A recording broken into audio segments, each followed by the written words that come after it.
Welcome back to Old School Sports and our Out of the Park Baseball 25 series, Can We Save the Oakland A's?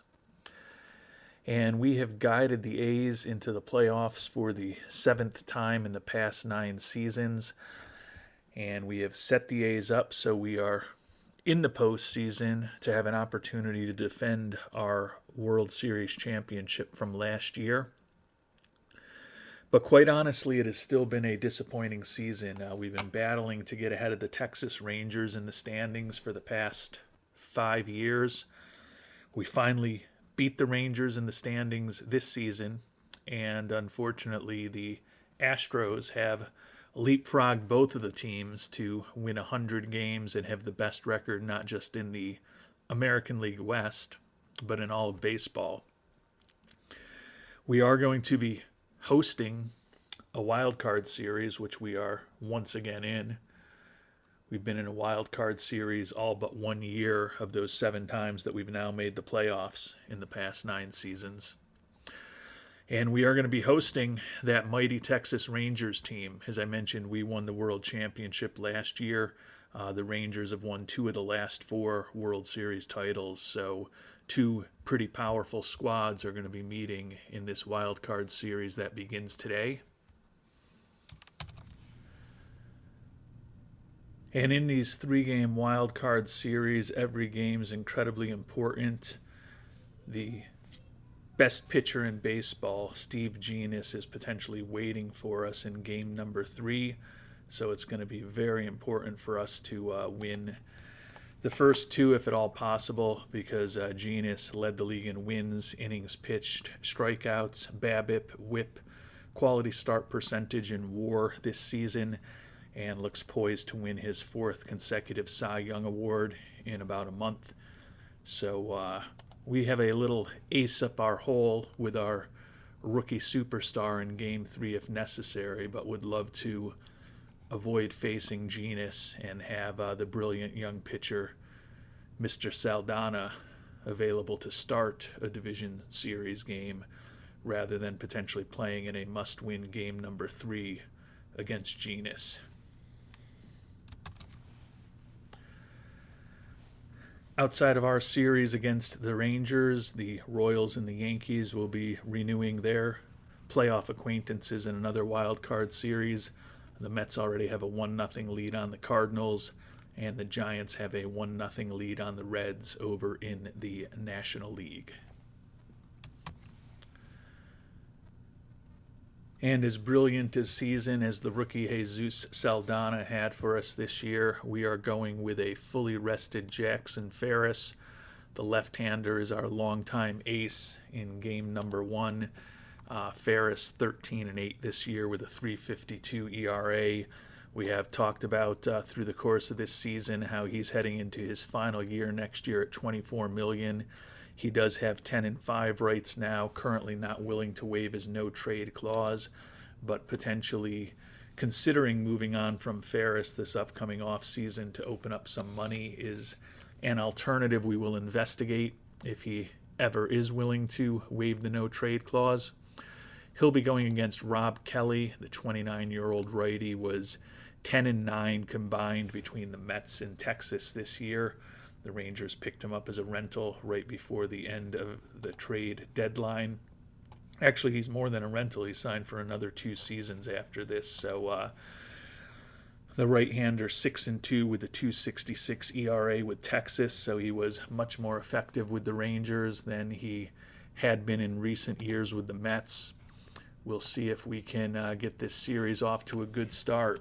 And if you don't get these wild card series off to a good start, you're immediately facing a must-win situation.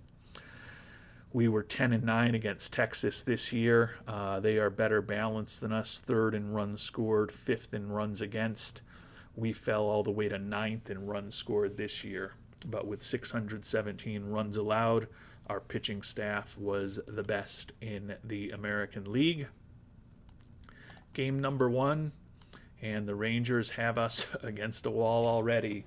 6-2 victory for the Rangers. Ferris took the loss. The only home run was by our shortstop, Andy Toribio.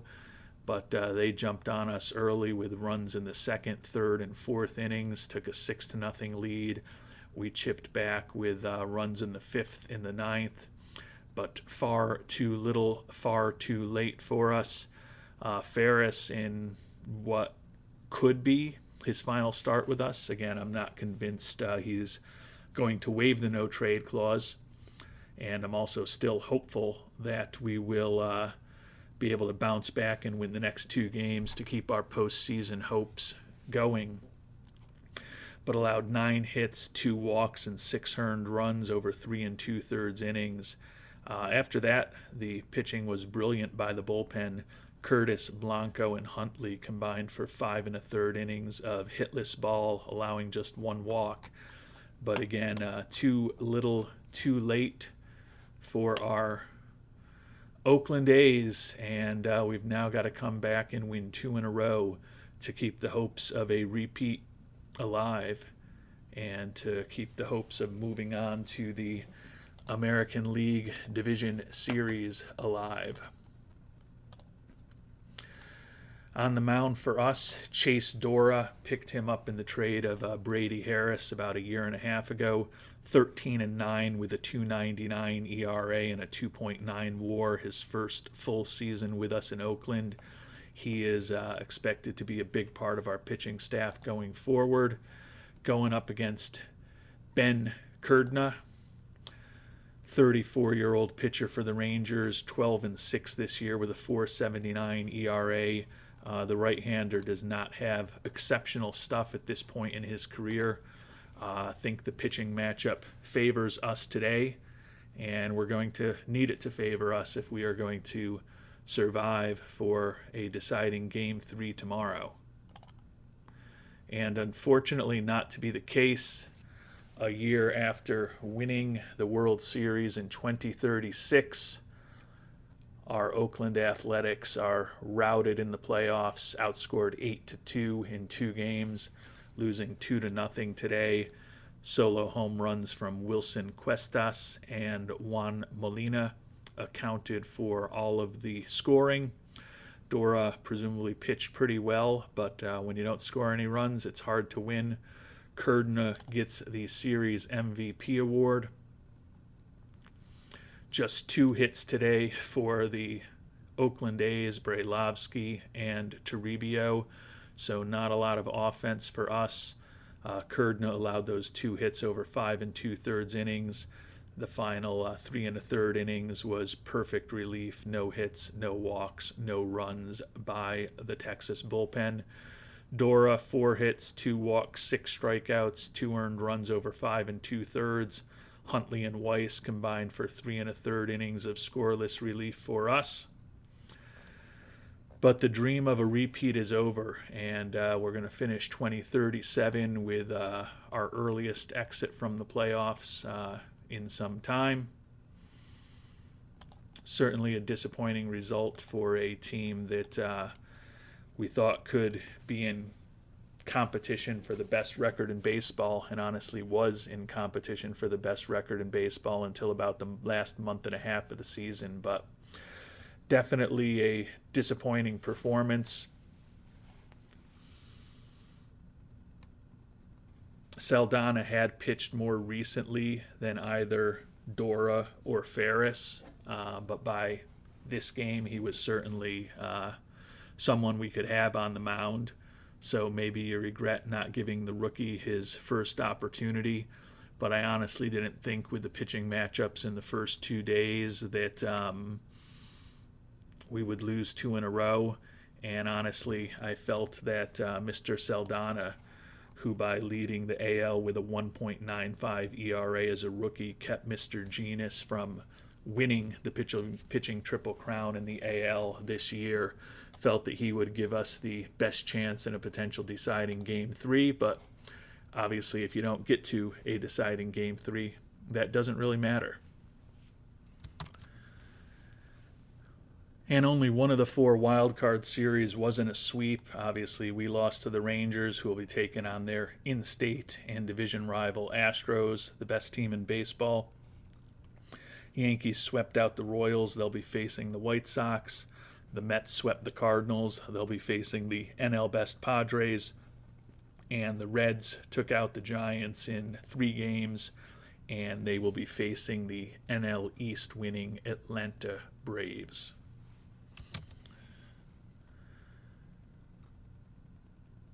Before we move on to find out who's going to be facing off in the League Championship Series, we'll start doing our annual review, which unfortunately we're doing much earlier than we have in many of the recent seasons.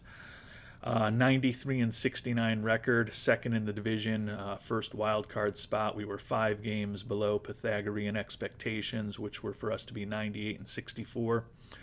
Really was a tale of 2 seasons. We won at least 17 games in each of the first 3 months of the year, and we're the best team in baseball heading into July. Still maintained a winning record in July, but then in August and September, we were under 500 in each of those months, 2-2 in October in the regular season, obviously 0-2 in the postseason. The offense, which midway through the year was one of the best offenses in the American League, really fell off, 9th in runs scored, so middle of the pack. And you can see, other than on-base percentage where we were second, WAR where we were second, and walks and strikeouts where we were both second, pretty much middle of the pack in most of the other primary batting categories, 5th in steals and middle of the pack in base running. Defensive efficiency was 4th and zone rating was 7th, so solid, albeit not spectacular defense. The pitching was pretty spectacular, though. First in the American League in runs allowed, and you can see first or second in most categories, led the league with over 1,500 strikeouts. Middle of the pack, 7th in walks and 4th in BABIP, but other than that, we were first, second, or third in all of the primary pitching categories. So as we head into the off-season in a few weeks, what we do with Jackson Ferris, or honestly, if we have an option to do anything.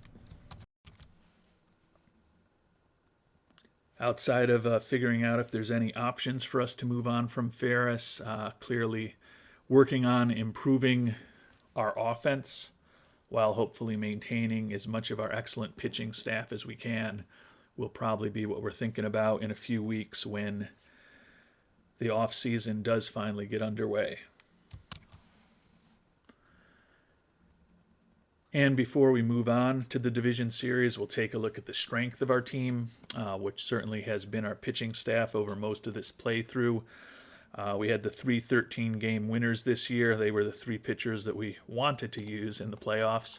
Ferris, we already talked about, only 158 and 2/3 innings. The fragile, soon-to-be 34-year-old was banged up a little bit this year, but obviously still started 31 games. Feel like we have managed him pretty well over his 9 years in Oakland. The 31 games he started this year was tied for the fewest that he's ever had. So between pitch count and a quick hook if he gets tired, we've been able to keep him healthy and very productive with an average WAR of about 3.5 a season over the course of his Oakland career. Dora picked him up in the big trade for Mr. Harris. The Reds going to be retaining a good chunk of his contract for the next 3 seasons. So after a 13-9 year with a sub-3 ERA, certainly expecting him to be prominent in the rotation again for the next few seasons. And then Jesus Saldana, a brilliant rookie year, 13-4 record, as we already talked about, led the league with a sub-2 ERA, struck out more than a batter per inning, and an excellent whip of under 1. Only 114 hits allowed in 166 innings pitched, and only allowed 9 home runs. So outstanding results for the youngster who we signed to a 10-year, $70 million contract before he ever pitched a game in the majors, and certainly based on his performance, thinking that that will be a good contract for us, put up a 5.1 WAR for us as a starter this season. The other 2 pitchers who have started some games for us over the course of the year weren't actually on the playoff roster.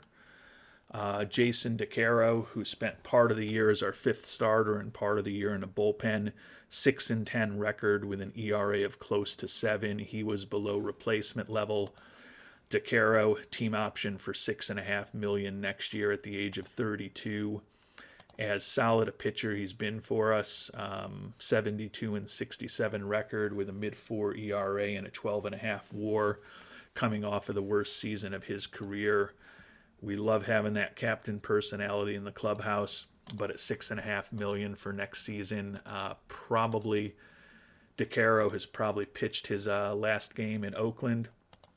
Kevin Patterson should be back. He's set to make $5 million next year. The 28-year-old 9-11 this year with a 4.81 ERA. He has unfortunately kind of gotten worse each of his 3 seasons in Oakland.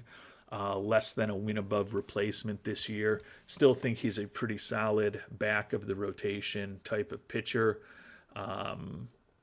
Hoping for a little bit better performance from Fish Patterson next season, though. Turning to our relievers, Camden Reisinger, a bit of a controversial free agent signing for us, given his negative personality.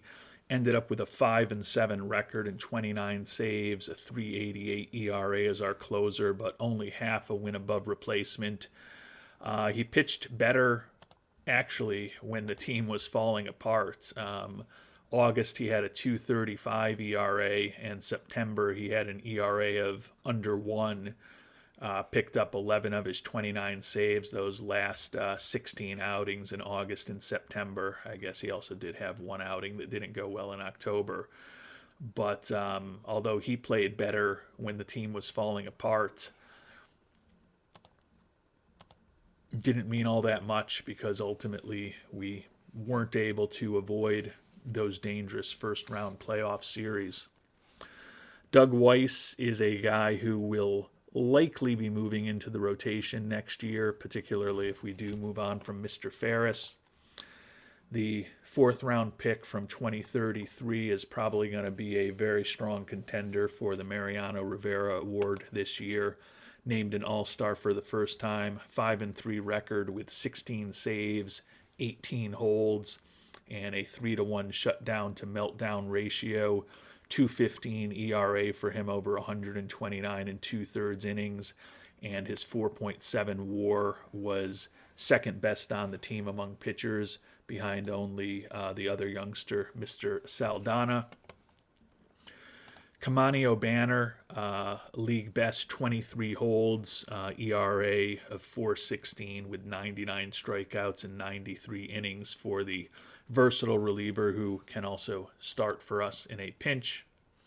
Jeremy Scholl had some injury issues this year, pitched just 31 games and 32 1/3 innings at the major league level, 4.18 ERA. He's been below replacement level for the last couple of years, set to be making $3.5 million next year. Not inconceivable that we could consider moving on from him. The lefty R.J. Cope, 2.53 ERA over 32 innings for the middle reliever, setup man, lefty specialist. Use him in a lot of different roles over the years. Barely above replacement level despite some good statistics.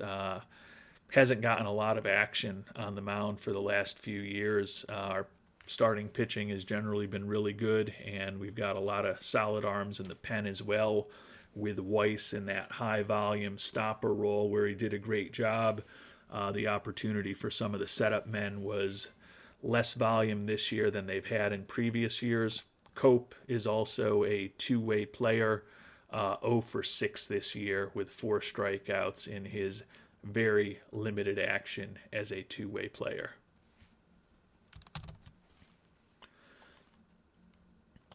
Chuck Huntley, a left-hander who was a 6th-round pick in 2032, made his major league debut this year, made the roster out of spring training with a jump from Double-A right to the majors, and he held his own with a 3.80 ERA over 10 strikeouts per 9 innings. Certainly would expect that the left-hander will be back in a prominent role in our bullpen again next year. He'll likely be joined by Daniel Blanco, 9th-round pick from that same draft in 2032.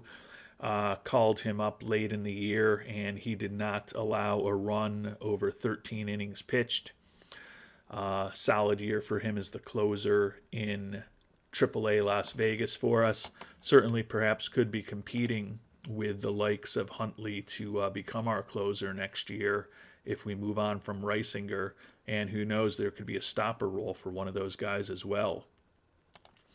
Right-hander Mike Curtis, 2.18 ERA over 62 innings. By far the best year he's had with us in the 3 seasons he's been on Oakland since we picked him up in a trade with Philadelphia.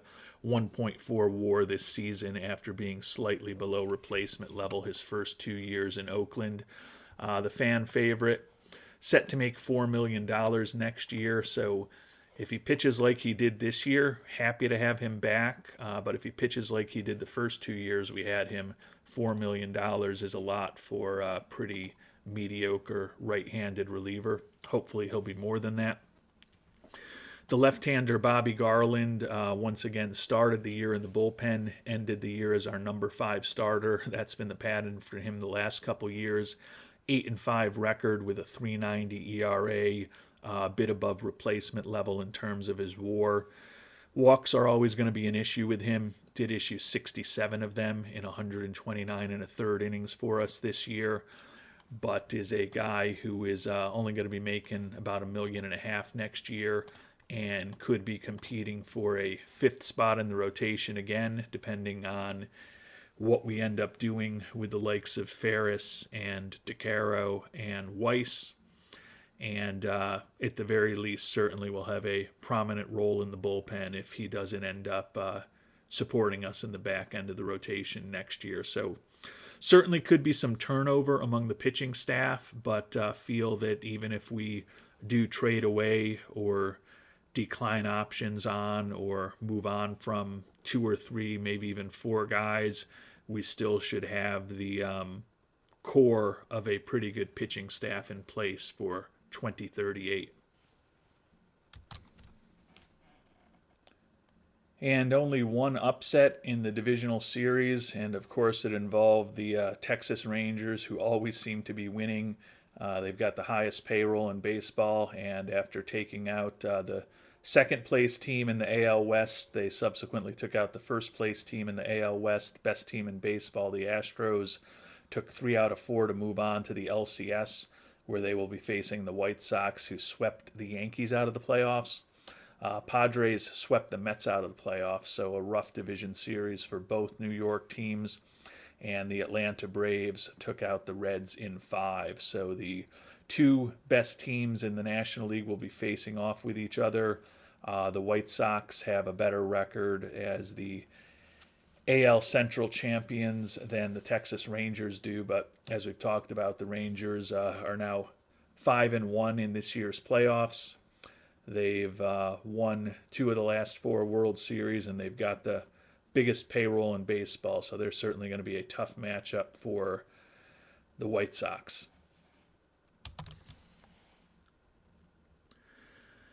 And before we find out who's going to be facing off in the 2037 World Series, we'll take a look at our position players. As we talked about, the offense ended up being pretty average this year after a great start. Dave Ackley at catcher, 234 average, 9 homers, 41 ribbies. His 76 WRC plus, pretty much exactly what he's done the last few years. Kind of is what he is. He's an above replacement level player thanks to his good defense, but at 28 years old the bat has not really become as good as we hoped it might. His backup for the last 3 seasons has been Jaden Boakai. Boakai, similar batting average, hit 234. He also had 9 homers, but he racked those up in 205 at-bats, so a 92 WRC plus and a 1.2 WAR for him. Similar, Boakai is even better defensively, but a guy who's been a below-average offensive player. Boakai is set to make about $6 million in arbitration next year, while Ackley is signed for $4 million next year. Don't know if we'll be able to afford having them both back. It's a very good defensive group and about 2.5 WAR between the two of them over the course of the season. So it's not a weakness per se as a position overall, but certainly the bats have not been as productive as we'd like. Colt Keith, who we picked up and reunited with about a year and a half ago, played primarily against right-handed pitching this year and was basically a league average offensive player for us. Given his defensive limitations, he was basically a replacement level player. 16 homers and 49 ribbies and 326 at-bats. On paper, still looks like he could be a pretty productive bat against right-handed pitching, but the production just really wasn't there for the 36-year-old. Assuming he's going to still be looking for pretty good money, actually only $2.2 million. It's going to hurt if he moves on since he is extremely popular locally, but I think it's probably time for us to end our relationship with Colt Keith and move on to a better all-around player next year. Juan Ramos once again played every game for us this year, primarily as a DH. 283 average, 42 homers, and 131 ribbies. Also had 39 doubles, scored over 100 runs, 146 WRC plus, and a 4.1 WAR. Set to start make really big money next year, around $11 million. But given the bat that he has and the offensive struggles we had this year, I think it would be very hard for us to consider moving on from Mr. Ramos, particularly since we could be moving on from Keith, one of the other few left-handed hitters we have. Steve Allison, utility infielder for us, hit .216 and 199 at-bats. Below average offensive player, but still put up a WAR of almost 1. Good personality and good influence in the clubhouse. Solid defensive player who can play all over the infield at a pretty high level. The bat is not exceptional, and he is still going to be making the major league minimum next year, so would tend to think he will be back as a utility infielder for us. Second baseman Alejandro Landin was named an all-star for the second consecutive year this season. Had some injury issues, and he's also a guy who actually kind of fell off a bit in the second half when our offense went down the tubes. Hit .260 for the year, 17 homers and 71 ribbies, but his 103 WRC plus was well off the 129 he put up a year ago. And you can see that his WAR fell in half to 2.6 from 5.3 a year ago. Still a very important player for us that we have signed to a very reasonable contract. Hopefully we'll be able to keep him healthy, and he'll be even more productive next year than he was this past season. Anulfo Dolan will be in the mix to be our third baseman next year. Picked him up in a trade with the Guardians. Rough start to his career with us, 229 average over 210 at-bats, 73 WRC plus, barely above replacement level.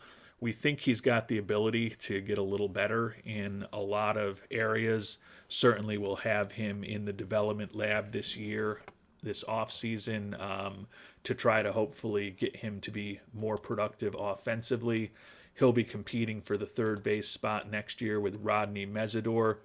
Mesidor hit .240 in 313 at-bats for us, 73 WRC plus, barely above replacement level. Sounds very familiar with what we got out of Anulfo. Also set to make about $1.5 million next year, so I think it's conceivable that there could be a battle between Anulfo Dolan and Rodney Mesidor for third base next year. One of them could also end up as a utility infielder for us, but if there is a big-time third baseman available, that could be an option for us to pursue as well. Final infielder, Andy Toribio, our shortstop, the durable 30-year-old, similar to Landin, signed to a very reasonable contract. He's basically been a slightly below-average offensive player the last couple of years after a rousing start to his major league career. Still did have 40 doubles, 16 homers, and 29 steals. played 153 games for us and put up a 3.2 WAR. He is a good, solid defensive shortstop with a decent bat, and likely will be in the middle of the infield along his partner in crime, Landine, again for the next several seasons. Moving on to our outfielders, Federico Aldana was a minor league free agent signing this past off season. Ended up hitting 213 and 94 at-bats. We were using him as a starting outfielder for a while against left-handed pitching. Ultimately, we moved him out of that role and moved back to Mr. Tavares, especially for the playoffs.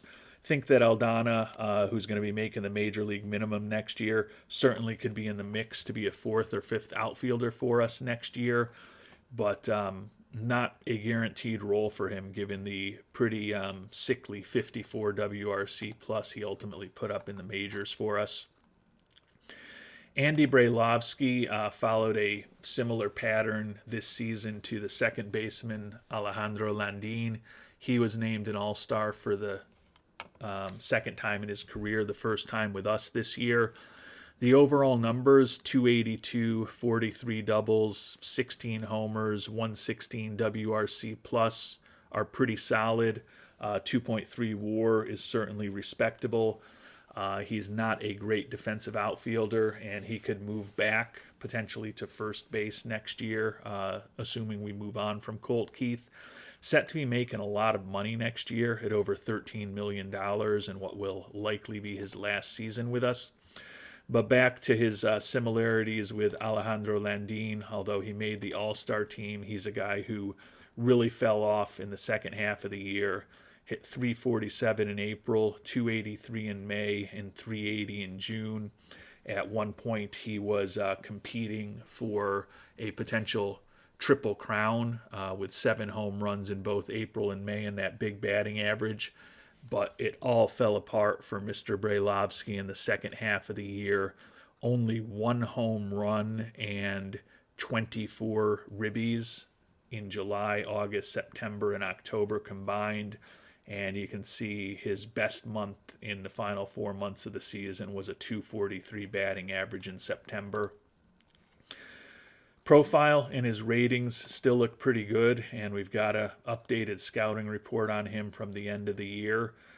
Did drop off a little bit in his contact, and we think a little bit in his power in this last report, but still think he's probably a better hitter than we saw from him over the second half of the season. If we're going to bring him back at about $13 million next year, he better be.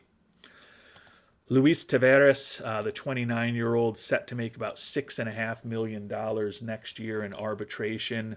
Once again, kind of a fourth outfielder role for us. He ended up being out of the lineup entirely after we brought up the international free agent from Cuba.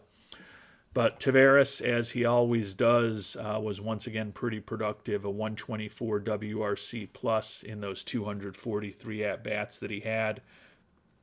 Did have 20 doubles, 9 for 9 stealing bases this year, and a WAR of close to 2. At $6.5 million for next year, though, clearly we're going to want to ensure that he's going to be pretty close to an everyday player if we bring him back at that level. Center fielder Sergio Palomares, international free agent signing from 2029. Was going to be more of a utility outfielder for us this year, but with the huge injury to our top player, Jake Ortega, broken kneecap that ended his season back in June, Gravedigger Palomares ended up being our everyday center fielder over the second half of the year. Hit 255 in 392 at-bats, but with 19 doubles, 7 triples, and 32 stolen bases, still was overall a pretty productive offensive player. He's also got a really good eye and walked 63 times in 118 games. So he put up a 107 WRC plus and a 2.4 WAR for us. Hopefully Ortega will be back and ready to take over as our everyday center fielder and number 3 hitter next season if he comes back from that broken kneecap healthy and well. But Palomares certainly could be in the mix to be a corner outfielder for us, particularly if we decide to move on from Taveras and possibly Aldana. Last but not least, Arturo Uresti, 267 average, 17 homers and 80 ribbies for the second-year player. Put up a 3 WAR for us with a 123 WRC plus. Walked 102 times. Honestly, the home run power was a bit surprising that he only hit 17 dingers for us in a full season. He did have 20 a year ago and half a season for us when he first came up. But he is another guy who's signed to a pretty reasonable contract for the next few years. It's going to get expensive as he gets into his late 20s and early 30s. But if he continues to be a guy who can put up solid offensive numbers for us, like his career 128 WRC plus at this point through his first 824 at-bats, he could be an important part of our offense for years to come. But as we think about this team without Jake Ortega, although he had a rough season before he got hurt, just not a ton of power. Ramos with 42 home runs easily led the team. Uresti and Landin both had 17, and then Brailovsky, Keith, and Toribio with 16 each. But would hope that you can certainly get multiple guys 20 plus, 30 plus home runs, and that was not the case for the Oakland Athletics offense here in 2037. Going on to the injured list, Jake Ortega, we touched upon this when he broke his knee in mid-June, but a rough season for him by his standards. Hit just 247 with 6 homers and 31 ribbies and 227 at-bats. Was 14 of 15 on the base paths and was still an above-average offensive player with a 2.3 WAR. But he got off to a slow start. Certainly could have been a very different season for us if he hadn't been injured, given his ratings and the brilliant performance he's put up over the first 7 years of his career with a 146 WRC plus. Would have expected him to be much closer to that number than the 108 that he put up if he had played with us for the full year. Still going to be out another 4 to 5 months, but looks like he should just about be ready for the start of spring training, and hopefully will be fully healthy by the beginning of next year. And the Texas Rangers finally ran into a team that they couldn't handle in the League Championship Series. The White Sox swept them out of the playoffs 4-0. Over in the National League, the Padres took out the Braves in 6. So a couple of franchises that haven't historically had the best of luck. The White Sox and the Padres will be facing off in the 2037 World Series. And we will find out who replaces us as World Series champions in our next episode. We'll also take a look at our farm system and some of the top prospects around baseball, some of our former players also in that next episode before we find out who wins the World Series and finish up the postseason and turn the calendar over to the off season and find out how we do in our evaluation this year. We were supposed to reach the playoffs, which we did. They're viewing Boakai, who's been with us for many years, as an upgrade at catcher, and we did have a modest increase to fan interest when all was said and done. So expecting a relatively solid review from Mr. Fisher when we get to the postseason or the off season, and our contract is also up. So I guess there's a chance he would move on from us. Not expecting that to happen, given that we have been in the playoffs 7 of the last 9 years with a couple of titles. But you never know, and we will find out in that next episode. Until then, thanks so much for watching, and hope you have a great day.